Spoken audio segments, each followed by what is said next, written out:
Yo voy a sacar mi lado pete y voy a pedirle a todos que hagamos una oración primero antes de comenzar este servicio. Así.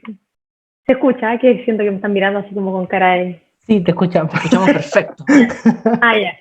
Así que yo voy a orar antes de iniciar este devocional, ya, para que sea para la gloria del Señor. Padre nuestro celestial, lleno de amor y misericordia, en esta hora, Señor, te quiero pedir que tú me acompañes, Señor, que tú me des la gracia para poder impartir, Señor, este discipulado, Señor, que se pueda entender, que pueda llegar, Señor, Padre bendito. Sabemos que tú estás en medio nuestro, Señor, y ayúdanos siempre a glorificarte. Te pedimos, Señor, tu gracia sobre mi vida, tu gracia sobre todos aquellos que van a escuchar, Señor. Te pido, Señor, que tú me des claridad, Señor. Todo esto te lo pido en el nombre de Cristo, nuestro Salvador. Amén.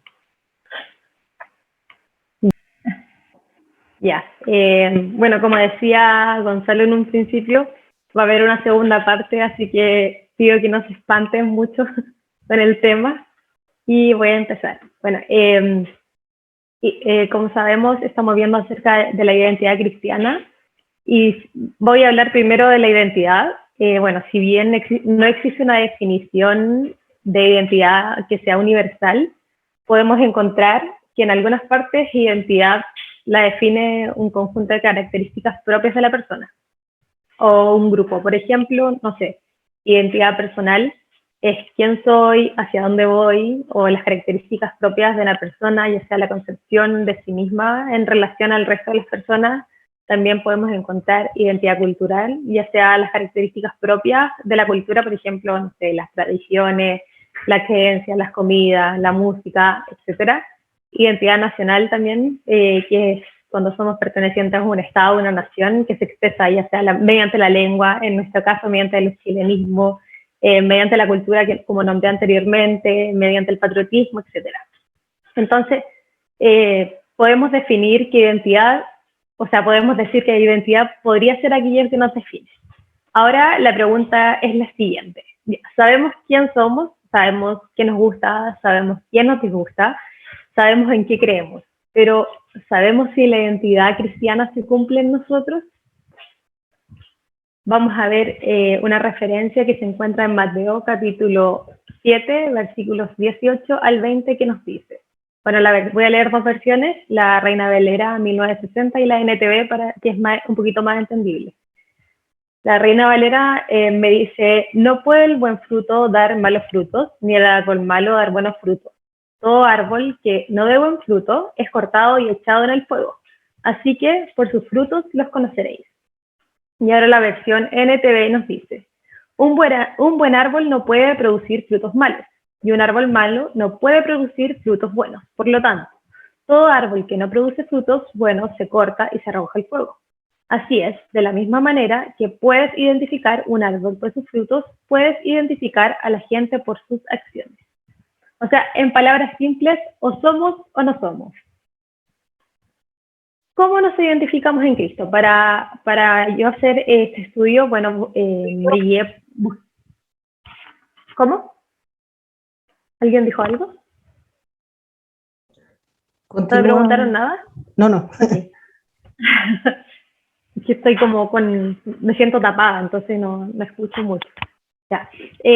Vuelvo al cómo nos definimos en Cristo. Quiero comenzar esta parte con un párrafo de un libro de John Milton, que era un poeta inglés de los años 1600 por ahí, que dice, Dios, instrúyame para que te conozca. Lo que en mí es tinieblas, ilumina, lo que es bajo, elévalo y sosténlo. Que a la altura de esta gran discusión yo pueda afirmar la eterna providencia y justificar los caminos de Dios. Antes de comenzar a estudiar acerca de la identidad nuestra, la identidad cristiana, debemos estudiar a nuestro Creador, debemos estudiarlo a Él. Debemos comprender el carácter de Dios. Tenemos que entender que detrás de la ley, detrás del espacio está Dios, que detrás de la fuente de la ley, de la moralidad y de la bondad está Dios. Detrás de nuestra vida está Dios. No podemos entender la identidad cristiana si primero no tratamos de entender a Dios. No podemos buscar nuestra identidad si primero no conocemos a Dios. Es por eso que nosotros, antes de estudiar la identidad cristiana, necesitamos reencontrarnos con Dios. ¿Por qué necesitamos reencontrarnos con Dios? bueno, posiblemente la mayoría de todos los que estamos acá reunidos venimos de una familia cristiana. Posiblemente somos de generaciones cristianas, hemos crecido en la iglesia, más de alguien durmió quizás debajo de la banca de la iglesia en estas hermosas noches de vigilia, más de alguno creció. Yo crecí con las clases bíblicas visualizadas que se llaman en mi iglesia, o escuelas dominicales que se llaman en otras iglesias. Y así hemos llevado un legado cristiano, pero aquí hay algo que a lo mejor no les va a gustar que voy a decir.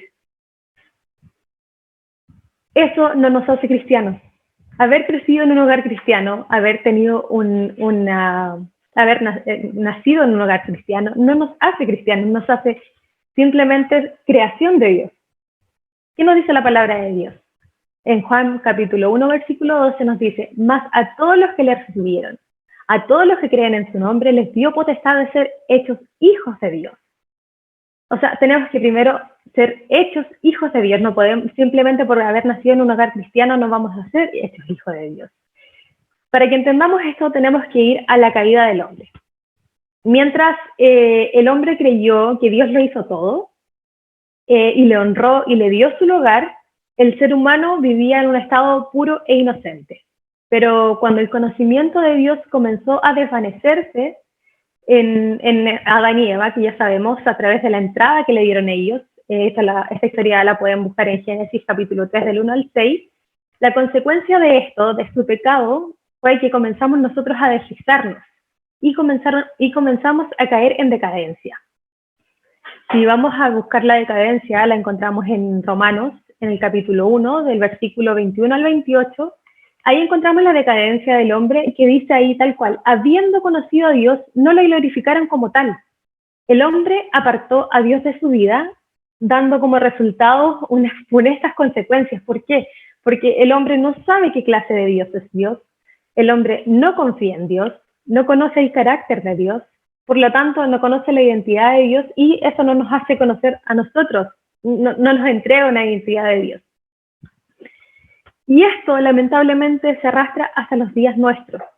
Crecemos desconociendo quién realmente es el Dios a quien servimos. Yo puedo hablar por mí, yo viví así, yo crecí en un hogar cristiano, de bisabuelos cristianos, abuelos cristianos, padres cristianos, pero yo no conocía a Dios. Yo sí conocía al Dios de mis padres, pero no conocía a mi Salvador personal. Y en mí no había un deseo de servirle, no había un deseo de leer su palabra, no había un deseo de orar, y no había un deseo de conocer su carácter, no había un deseo hacia Dios. Pablo, en 2 Corintios capítulo 13, versículo 15, nos dice: examínense para saber si su fe es genuina. Pruébense a sí mismos. Sin duda, saben que Jesucristo está entre ustedes. De no ser así, ustedes han reprobado el examen de la fe genuina. Entonces la pregunta: ¿nosotros nos hemos examinado? Yo no me había examinado. Y lamentablemente, así como yo, hay miles que se congregan hoy en día junto con nosotros y no tienen un verdadero conocimiento de Dios. Vamos cayendo en esta decadencia que con el tiempo se vuelve algo natural. ¿Por qué yo digo que se vuelve algo natural? Porque se pierde el respeto hacia Dios, hacia la santidad de Dios. Rebajamos a Dios a burdas comparaciones. Yo he escuchado que hablan el mejor socio, el de arriba, el buena onda, el que me hace favores. ¿Qué clase de Dios tienen las personas para nombrar de esa forma al Salvador, al Santo, Santo, Santo? Lo más triste de todo esto es que jamás hemos oído a un judío, jamás hemos oído a un musulmán referirse al gran yo soy de esta manera. Somos nosotros los cristianos los que rebajamos a Dios. Nosotros rebajamos tanto a Dios que simplemente lo buscamos cuando tenemos alguna dificultad. Entonces ahí aparece el Dios hada madrina, el que nos concede los deseos, el que... Perdón, está admitiendo a alguien. Ahí está el Dios que nos concede el deseo, ¿cierto? El Dios Santa Claus. Ya bajamos al Dios Santo, Santo, Santo, y ahora la bajamos a... ¿Sabes que Dios necesita un favor? Y hemos quitado nosotros a Cristo del centro de nuestras vidas. Hoy día se ve mucho que hemos sustituido a Cristo por coaches motivacionales. Hemos olvidado que es Cristo quien nos dignifica. Y creemos que solo por el hecho de, no sé, ser mujeres en mi caso, yo soy digna porque soy mujer. Sí, soy digna porque soy creación de Dios, sí, somos creación de Dios, pero sin Dios somos una creación totalmente corrompida. Nuestra religión ha perdido la espiritualidad. Nosotros nos hemos alejado tanto de Dios que la religión, nuestra vida ha perdido esta espiritualidad. Sabemos que Dios nos libró, ¿cierto? ¿De qué? Del pecado decimos, pero vivimos como que siguiésemos atados. Abusamos muchas veces de la gracia. Tomamos ahora, hemos dejado de tomar a Jesús como referente en nuestra vida y lo hemos reemplazado por nuevos cristianos que se autodenominan cristianos, pero no actúan como tal. En las redes sociales podemos ver muchos ejemplos, no voy a dar nombres, pero podemos ver muchos ejemplos de personas que se dicen cristianas, que son el nuevo modelo a seguir de los cristianos. Y el peligro con esto es que estamos formando una nueva generación de cristianos. Una nueva generación que todo da igual, o sea, da igual lo que escuchemos, da igual cómo hablemos, si se nos sale un improperio da igual que pensemos, da igual hasta cómo nos vistamos. No estoy hablando de ir con corbata y con terno a la iglesia, no, pero estoy hablando del recato. Hemos perdido el recato, hemos olvidado que el Señor nos está mirando en todo momento, hemos apartado la santidad de nuestra vida. Todo da igual, ¿por qué? Porque Dios es un Dios amor. Pero el Dios amor no excluye el fuego consumidor. Estamos modernizando el Evangelio, modernizamos la palabra de Dios, acomodamos la palabra para nuestra vida, para no sentirnos pecadores. Estamos cada día alejándonos más de Dios. Cuando la palabra de Dios es clara, y estaba buscando aquí una referencia que tengo escrita que dice, miren qué clara es la palabra de Dios, nos dice, oh almas adúlteras, ¿no sabéis que la amistad del mundo es enemistad contra Dios? Cualquiera pues que quiera ser amigo del mundo se constituye enemigo de Dios. Hoy las reuniones que nosotros vemos sirven más para entretener al público que para hacer volver al pecador del error. Muchos pastores, muchos líderes les importa más mantener una cantidad, ver el templo lleno, ver la iglesia llena, más que una calidad de cristianos. Reemplazan la sana doctrina temiendo herir sensibilidades. Yo no me imagino al apóstol Pablo tratando de acomodar sus palabras con tal de acomodar el evangelio a los tiempos. Hoy en día también hemos perdido la solemnidad y el temor. Ya no se cantan los salmos, no sé, alabad a Dios en su santuario, alabadle en la magnificencia de su firmamento, alabadle por sus proezas, alabadle conforme a la muchedumbre de su grandeza. ¿Qué profundidad había en esas alabanzas? Hoy día cantamos canciones, cantamos himnos sin ningún sentido teológico, canciones que son sensuales, que solo nos llevan al sentimiento, no nos llevan a alabar a nuestro Creador. Estas canciones hoy día hasta sirven para dedicárselas a alguien. Te amo más que a mi vida, te amo más que a mi vida, pero no nombren el nombre de Jesucristo, no me nombran a Dios. Efesios 5:19 nos dice, hablando entre vosotros con salmos, con himnos, con cánticos espirituales, cantando y alabando al Señor en vuestros corazones. Todo, absolutamente todo en nuestra vida se debe centrar en Él. Hoy incluso nuestras lecturas han cambiado. ¿Quién no leyó El progreso del peregrino? Hoy día ya no se lee El progreso del peregrino. Hoy buscamos el poder de la hora. Ya nadie quiere sufrir por el evangelio, ya nadie quiere sacrificarse. Ahora queremos todo rápido, ahora queremos un evangelio cómodo, un evangelio que se acomode a nuestra vida. Como les estaba contando, yo era así, mi vida era así, yo no tenía el deseo de servir a Dios. Pero fui sincera con él, le dije, Dios, yo no te quiero servir. La verdad es que no tengo ni un interés en servirte, pero sí tengo súper claro que lo tengo que hacer, así que pon tú el deseo.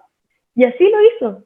Dejé que el Señor comenzara a guiar mi vida y he tratado de buscarle más. Yo no me quiero poner como ejemplo acá, no me quiero poner como el ejemplo de la cristiana, de sigan mi ejemplo. Yo no soy Pablo para decir, soy imitadores de mí como yo soy imitadora de Cristo. No, yo no soy ejemplo, pero sí sé que Hebreos capítulo 4, versículo 16 me invita a acercarme confiadamente al trono de la gracia. ¿Por qué? Porque ahí nosotros alcanzamos misericordia, hallamos el oportuno socorro.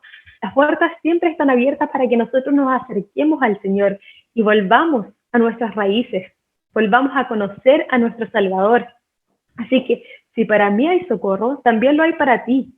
Si somos capaces de restaurar el conocimiento de Dios en nuestra vida, vamos a permanecer en su palabra y la verdad nos va a hacer libres, como nos dice San Juan capítulo 8, versículo 32.